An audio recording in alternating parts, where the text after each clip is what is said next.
हमारे पंजाब में जब भी आलू गोश्त बनाया जाता है तो इसी तरीके से बनता है। ना ही इसमें आपको प्याज नज़र आएंगे और ना ही ज़्यादा मेहनत लगेगी और जायका इतना कमाल का कि जब आप इसे खाएंगे तो उंगलियां चाटते रह जाएंगे। कमाल की रेसिपी है आज की। लेकिन रेसिपी स्टार्ट करने से पहले आप सबसे रिक्वेस्ट है कि मेरे चैनल को सब्सक्राइब कर लें, साथ में बेल आइकन को प्रेस करें ताकि नेक्स्ट टाइम ऐसी इंटरेस्टिंग वीडियो जब भी अपलोड करूं आप सब तक पहुंच जाए।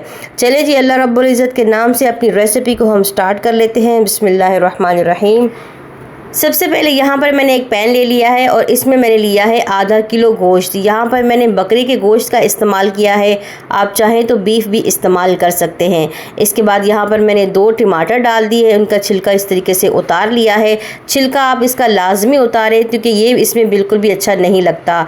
इसके बाद क्या करेंगे, 2 बड़े प्याज ले लिए मैंने साबित, ये हम इसमें ऐड कर देंगे और हाफ़ चम्मच हम इसमें नमक डाल देंगे। बस यही चीज़ें हमने इसमें डालनी है, इसके अलावा और कुछ भी ऐड नहीं करना। सिंपल। अब हम इसका ढक्कन बंद कर देंगे और अच्छे तरीके से हम गोश्त को गला लेंगे।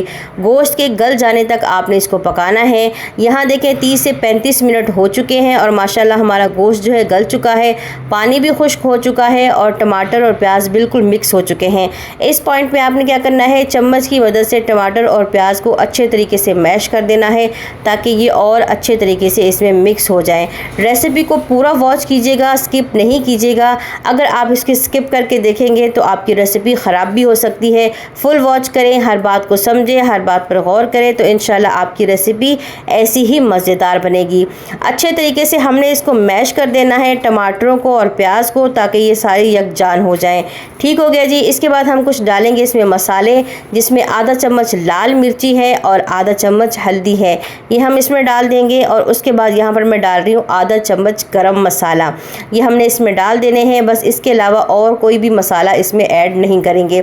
अब हमने सिंपल इनकी अच्छे तरीके से भुनाई करनी है ताकि सारी चीज़ें अच्छे से मिक्स हो जाए।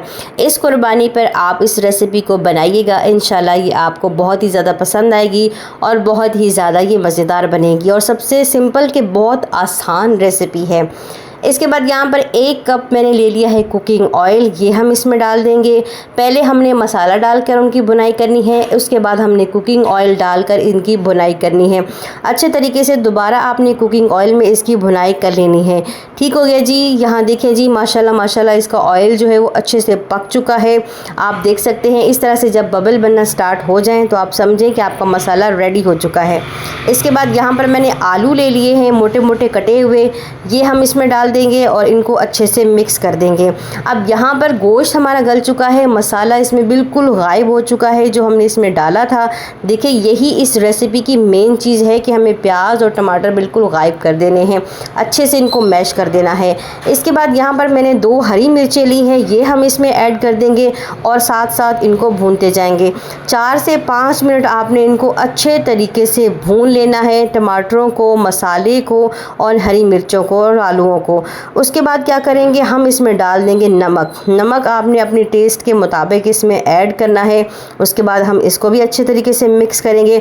देखा कि आपने कि कितनी ये सिंपल और आसान सी रेसिपी है, आप इसे ज़रूर बनाइएगा कि आपको बहुत ही मज़ेदार लगेगी और बड़ी ही कमाल की लगेगी। उसके बाद क्या करेंगे, भुनाई करने के बाद हमने डाल देना है इसमें पानी।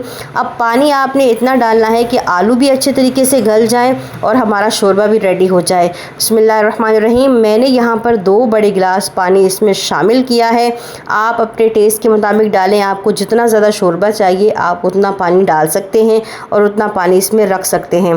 ठीक हो गया। अब हम करेंगे सिंपल इसका ढक्कन बंद और सिर्फ 10 मिनट अब हम इसे कुक करेंगे। वो इसलिए ताकि 10 मिनट में हमारे आलू अच्छे तरीके से गल जाए और शोरबा थोड़ा सा गाढ़ा हो जाए।